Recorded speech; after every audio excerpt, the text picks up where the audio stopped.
Ken, all their Origin boys are good to go. Yours the same? Yeah, it's awesome. It's going to be a great occasion. Hopefully there's a big crowd out there and we're really looking forward to the contest.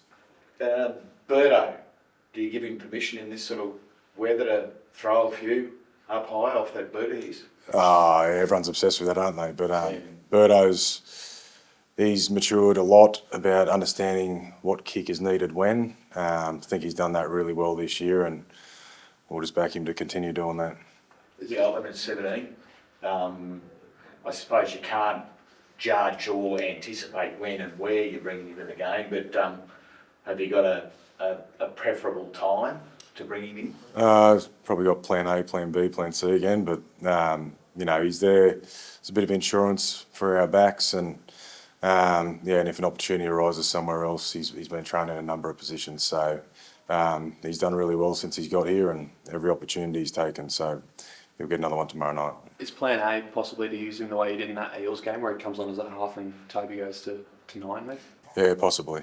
Can't say too much, but it's good that we've got guys fighting for positions and guys that can play a number of positions and play a number of different roles and do what's best for the team. So that puts us in good position, but it's about making the right decision at the right time. Do you envisage that as a long-term thing, that Toby's the starting 7 and Lockie's that sort of almost Mr. Fix-It roll off the bench? I think what we've done really well over the last period is just take it 1 week at a time, not think too far ahead.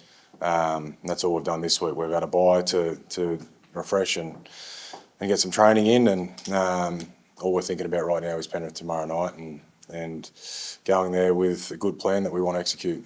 How's Lockie sort of been, I guess, with that conversation with starting on the bench? He's been brilliant. He just says, whatever you need, I'm ready to go, and yeah, that's the type of people we want here. Have you noticed the lift in Toby since Lachlan's come on board? Yeah, I think he's training really well. I thought he showed some really good signs in the last game, and that competition for spots is really good for everyone. Tatili Tupanua come here this year, and Jacob Preston really rose to that challenge, and they brought out the best in him. So I think if everyone has that attitude, it's great for them and great for our club. What does a starting combo of Matt Burton and Toby offer as opposed to what Matt can do with Lockie? Oh, it's hard to know. Matt's never started with him, so it's hard to figure that one out. But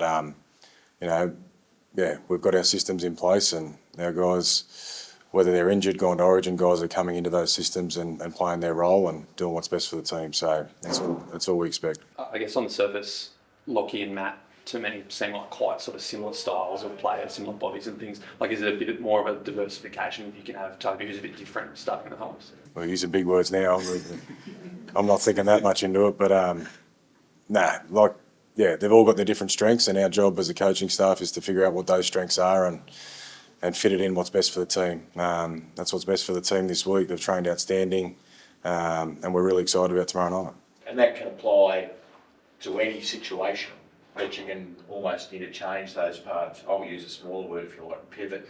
Yeah, well, pretty handy that we bought a bunch of utilities that can sort of jump around and play anywhere. So I think that's been, we've shown we're going to do things differently and do things our own way, and we'll continue to do that. Who's favourite, Ken, tomorrow night?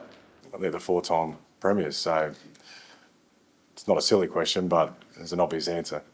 Is it a tough time to get the Panthers, Cam, over the last month? It seems like they're really figuring some stuff out. Yeah, well, you can't choose when you get teams and whatever. We just gives us a really good benchmark. Whatever happens tomorrow night, we get a good line in the sand and see where we're at. We've only played them twice over the last 2 years. I feel like we've learnt something every time we've played them, and there'll be no different tomorrow. We'll go there, give it a good crack, and whatever the result, we'll learn from it and come back bigger and better next time. You know that team probably better than most opposition coaches having worked there. What, I guess, makes them so difficult to beat the way they're going at the moment? Oh, they compete on everything. They know their systems, they know their style, and they believe in it. And belief's one of the biggest factors you can have in any team, in any sport. So, we're going to have to match them in that department. And when things get tough, we're going to have to make sure we keep believing in what we're doing. And if we can do that, we can really take it to the end of the game and give ourselves a chance. 150th game, I think, for Marcelo tomorrow night. A bit of an occasion. Get the boys up a bit. Yeah, it's brilliant. Marcy was here before. He went away for a few years and came back. And everyone told me when he wasn't here, Marcelo's a Bulldog. And, I was I didn't know much about him, but when the opportunity came up to bring him back, we certainly took it with both hands. And every day since he's been back, he's shown me he really is a Bulldog. He understands what our club's all about, and he's a proper Bulldog man.